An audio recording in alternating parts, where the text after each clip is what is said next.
Bibake natin. Lagyan natin ng cheese and garlic.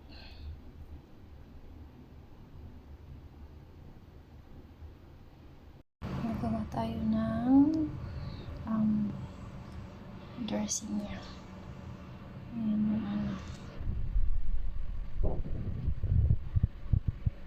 Spring onion, coriander, garlic, and cream cheese.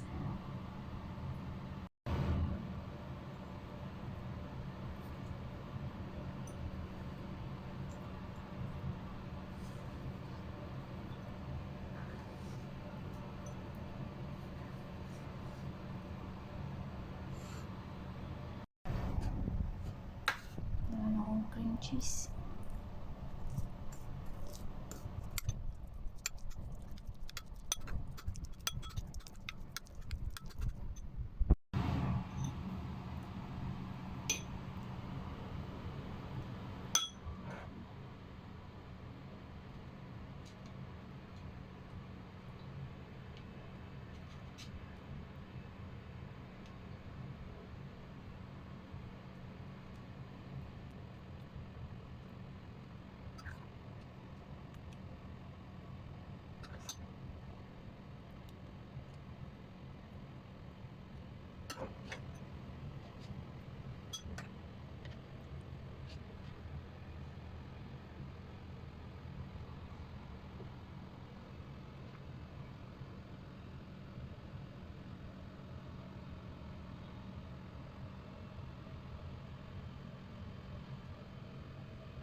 And now ready to bake.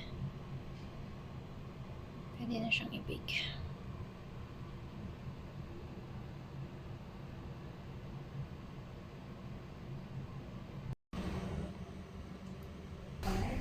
Ayan, tapos na. Binake ko lang siya ng 5 to 7 minutes. Yung 2 minutes na is parang tinasaan ko lang yung heat ng ng oven para mag-brown siya. Mag-golden brown yung top. Pero 5 minutes yung yung total bake nung para i-melt lang yung cheese.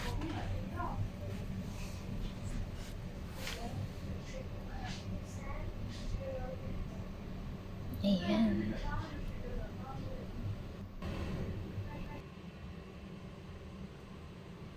Ayan na. Tapos na ang bake. Pen shell.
Thank you for watching.